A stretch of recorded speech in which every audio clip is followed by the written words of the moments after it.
Non-stop 100.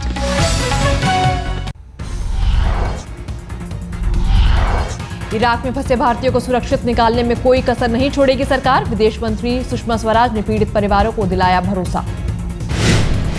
Sushma Swaraj ने पीड़ित परिवारों से की धीरज बनाए रखने की अपील। कहा, भगवान से दुआ करें और हम पर भरोसा करें कि जो काम ऐसे समय में सरकार को करना चाहिए, केवल वो काम नहीं, उससे कहीं ज्यादा आगे बढ़कर हम लोग इस प्रयास में लगे हैं कि हमारा एक एक व्यक्ति सुरक्षित भारत लौटे।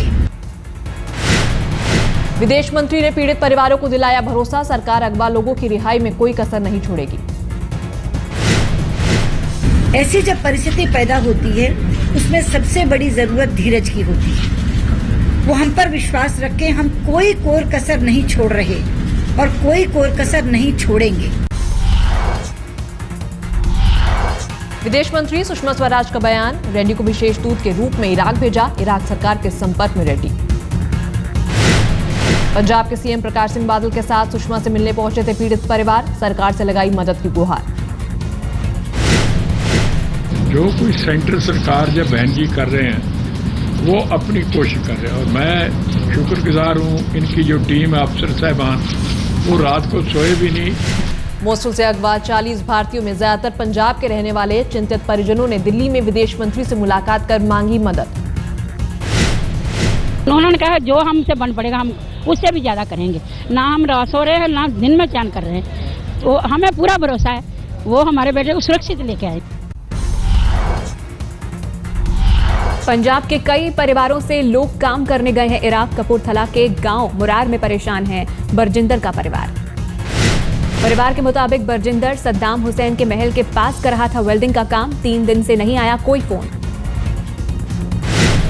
अमृतसर के गुरविंदर का परिवार भी दहशत में गुरुद्वारे में कर रहा है सलामत वापसी के लिए अरदास। बड़ा दुख हुआ सुन के, पर बच्चे वापस मदद कर अंबाला की कांता रानी ने कर्ज लेकर भेजा था बेटे को इराक। अब किसी तरह चाहती हैं सुरक्षित वापसी।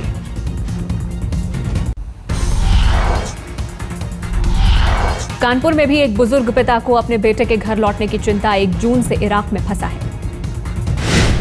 घर वालों के मुताबिक 3 दिन पहले आखिरी बार फोन पर हुई बातचीत, उसके बाद से कोई खबर नहीं।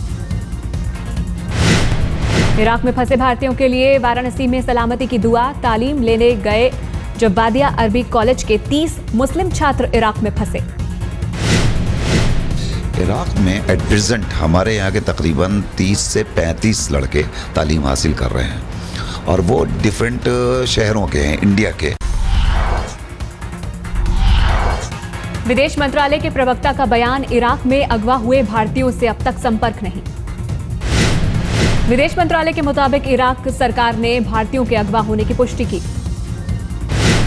विदेश मंत्रालय के प्रवक्ता का बयान। अगवा भारतीयों के लोकेशन का पता चला, हम इराक सरकार के संपर्क में। विदेश मंत्रालय के प्रवक्ता ने कहा, भारतीयों की सुरक्षा सरकार की पहली प्राथमिकता। सहायता के लिए कंट्रोल रूम बनाएं। Government of India is giving the highest priority to the welfare, security and safety of our nationals. Iraq से अपनी जान बचाकर वतन लौटे शख्स ने बयां किया अपना दर्द। कहा, इराक में हालात बेहद खराब। इराक से लौटे युवक जुल्फिकार अब्बास ने कहा, भारत सरकार वहां फंसे लोगों को जल्द बाहर निकाले। स्थिति बहुत ख़राब है वहाँ की, क्योंकि इराक में यही सही टाइम है इंडियन गवर्नमेंट को भी एक्शंस लेने का, स्टेटमेंट देने का। यहाँ आके महसूस यही है कि बस जैसे हम वापस आ गए, हम भी यही दुआ करेंगे जो लोग वहाँ फंसे हुए हैं, जो आना चाहते हैं, जिनके घर यहाँ पर हैं, वो भी उसी तरीके से सेफली जैसे हम लोग वापस आएँ वैसे वापस आ जाएँ। जुल्फिकार अब्बास के मुताबिक इराक में तबाही मचाने वाले आतंकवादियों का बड़ा ग्रुप 40,000 की संख्या। कोई छोटे मोटे टेररिस्ट ग्रुप से या कोई 100-200 लोग नहीं है, 40,000 लोग जो इराक जो एंटर हुए हैं। क्योंकि वहाँ की हमने मिलिट्री से बात करी तो उसमें 25% पाकिस्तानी आतंकवादी भी हैं। विदेश मंत्रालय में बनाया गया कंट्रोल रूम। 011-2301-2 113-2301-7905 और 2301-4104 पर परेशान परिवार वाले कर सकते हैं बात। इराक में ताजा हालात पर कांग्रेस ने जताई चिंता। अंबिका सोनी ने कहा, ऐसा लगता है विदेश मंत्रालय सो रहा है। कोशिश ये होनी चाहिए थी कि कुछ समय पहले ही जहाज भेजकर हमारे लोगों को इवैक्यूएट करना चाहिए था। ये तो बहुत देर से एडवाइजरी भी इशू की गई, बहुत देर से, कि भाई अब आप इराक मत जाएं। अंबिका सोनी ने कहा, इस तरह के हालात रातों रात नहीं पनपते, विदेश मंत्रालय को पहले ही जागना चाहिए था।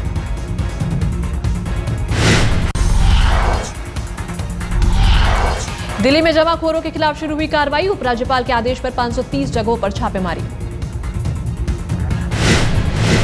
छापेमारी के लिए बनी थी 67 टीमें। करीब 42 लोग जमाखोरी करते पकड़े गए।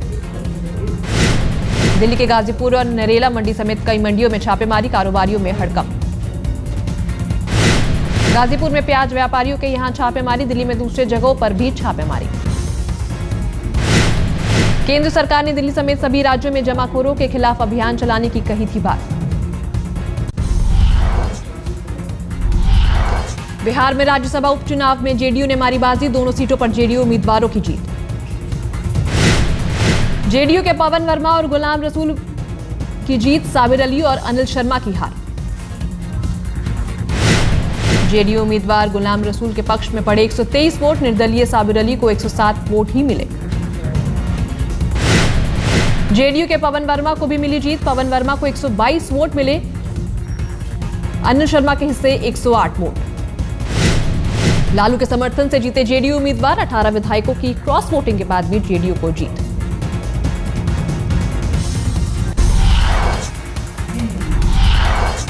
साबिर अली और अनिल शर्मा ने निर्दलीय भरा था पर्चा, बीजेपी विधायकों के समर्थन के बावजूद मिली हार। साबिर अली ने अपनी हार के लिए लालू को ठहराया जिम्मेदार, कहा लालू ने मेरे साथ धोखा किया। पता नहीं मेरे साथ विश्वासघात क्यों हो जाए, और मैं समझता हूं कि लालू जी कम से कम 10 विधायक से लगातार स्वयं बात करते थे, सबको अलग अलग फोन करते थे, और वो कहते रहे कि आप लोग एकदम अपनी तैयारी रखो, आप लोगों की आवाज़ों को दिलाए। साबिर अली के मुताबिक लालू ने समर्थन देने का किया था वादा, लेकिन आखिरी समय में पाला बदल लिया। एक नहीं, जो विधायक हमारे समर्थक थे सबको मिलता था, सबको फोन करके दिलासा देते थे, उत्साह भरते थे, लगे रहे, और कल के बाद लगातार ही उन्होंने इमीडिएटली टर्न मारा, यू टर्न मारा। वो कौन सी डील कर ली उन्होंने, वो तो लालू यादव जाने समझे। महाराष्ट्र में मुख्यमंत्री पृथ्वीराज चव्हाण की कुर्सी खतरे में, सूत्रों के मुताबिक कांग्रेस एनसीपी सीएम बदलने की तैयारी में। दिल्ली में शरद पवार के घर कांग्रेस और एनसीपी नेताओं की बैठक, सूत्रों के मुताबिक एनसीपी सुशील कुमार शिंदे के नाम पर तैयार। सूत्रों के मुताबिक एनसीपी ने कांग्रेस से कहा, वक्त बहुत कम है, अगर सीएम बदलना है तो पृथ्वीराज चव्हाण की जगह सुशील शिंदे को बनाया जाए। शरद पवार के घर बुलाई गई बैठक में कांग्रेस नेता ए.के. एंटनी और अहमद पटेल भी शामिल, एनसीपी के भी कई बड़े नेता मौजूद। सूत्रों के हवाले से खबर, महाराष्ट्र में पृथ्वीराज चव्हाण की कुर्सी बचेगी या नहीं, इसका फैसला जल्द हो जाएगा।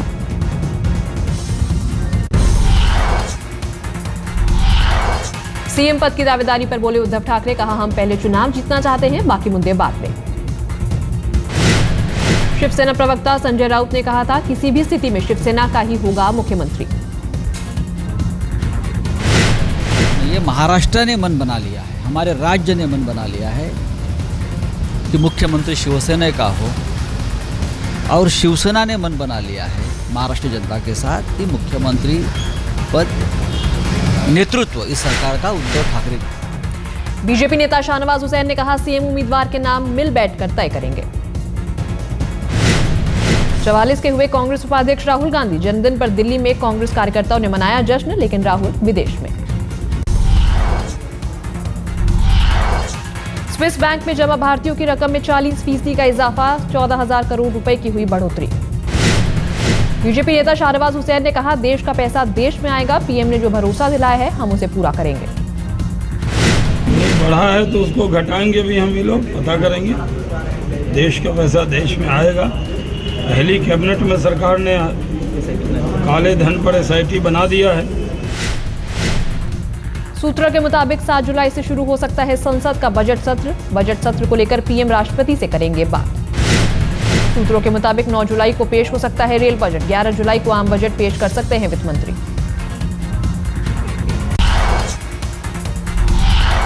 हंगामे की भेंट चढ़ा यूपी विधानसभा के बजट सत्र का पहला दिन। कानून व्यवस्था को लेकर बीएसपी ने जमकर किया हंगामा। बीएसपी विधायकों ने सदन में जमकर किया हंगामा। अखिलेश सरकार के खिलाफ की नारेबाजी। जो प्रमुख समस्याओं से संबंधित नारे थे, जैसे लटकती लाशें डाल में, अखिलेश तेरे राज में,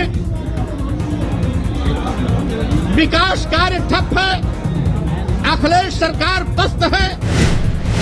दिल्ली में बिजली पानी को लेकर कांग्रेस का विरोध प्रदर्शन जारी। आज बवाना में सड़कों पर उतरे कांग्रेस कार्यकर्ता। दिल्ली प्रदेश कांग्रेस अध्यक्ष अरविंदर सिंह लवली के नेतृत्व में विरोध प्रदर्शन। बीजेपी के साथ केजरीवाल पर भी निशाना। केंद्रीय गृह मंत्रालय में अब सभी कामकाज हिंदी में होंगे। बाबुओं को निर्देश, सभी काम हिंदी में किए जाएं। सोशल मीडिया और इंटरनेट में भी हिंदी के इस्तेमाल पर जोर। जो बाबू हिंदी में ज्यादा काम करेंगे उन्हें इनाम। गृह मंत्रालय के आदेश में कहा गया, सरकारी अफसर ट्विटर और फेसबुक पर हिंदी का इस्तेमाल करें। सभी अफसरों को निर्देश, सरकारी चिट्ठी और फाइल्स में कानूनी शब्दों को छोड़कर सरल हिंदी का प्रयोग करें। प्रधानमंत्री कार्यालय में पहले से ही हिंदी में हो रहा है काम। अब गृह मंत्रालय में भी हिंदी में होंगे सभी कामकाज। हिंदी में कामकाज पर डीएमके के मुखिया करुणानिधि ने जताया एतराज। कहा, हिंदी को थोपने की कोशिश। तमिलनाडु के पूर्व मुख्यमंत्री का बयान, हिंदी पर जोर देने के बजाय विकास पर फोकस करे मोदी। केंद्रीय गृह राज्य मंत्री किरण रिजिजू ने कहा, हिंदी में कामकाज का मतलब क्षेत्रीय भाषाओं की अनदेखी नहीं। हमने ये कहा कि हिंदी का जो प्रमोशन है, क्योंकि वो हमारा राज्य भाषा है, तो राज्य भाषा होने के नाते हिंदी को प्रोत्साहन देना चाहिए, हिंदी को आगे बढ़ावा देना चाहिए। इसका मतलब ये नहीं है कि हम जो वहाँ क्षेत्र की भाषाओं को हम अनदेखी कर रहे हैं। किरण रिजिजू ने कहा, हिंदी हमारी राजभाषा, हमें हिंदी को बढ़ावा देना चाहिए।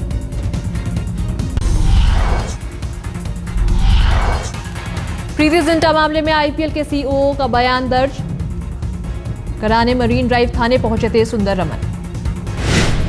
आईपीएल के सीईओ सुंदर रमन ने पुलिस को बताया, अपने साथ हुई घटना के बारे में प्रीति ने मुझे बताया था। सुंदर रमन ने अपने बयान में कहा, प्रीति ने मुझसे नेस के साथ लड़ाई की 3 घटनाओं का किया था जिक्र। बीसीसीआई दफ्तर में लिया गया सुंदर रमन का बयान। करीब 90 मिनट तक पुलिस के साथ बातचीत। अब तक 5-6 लोगों का पुलिस दर्ज कर चुकी है बयान। किंग्स 11 पंजाब टीम के सीईओ और टीम से जुड़े दूसरे लोगों का भी दर्ज होगा बयान।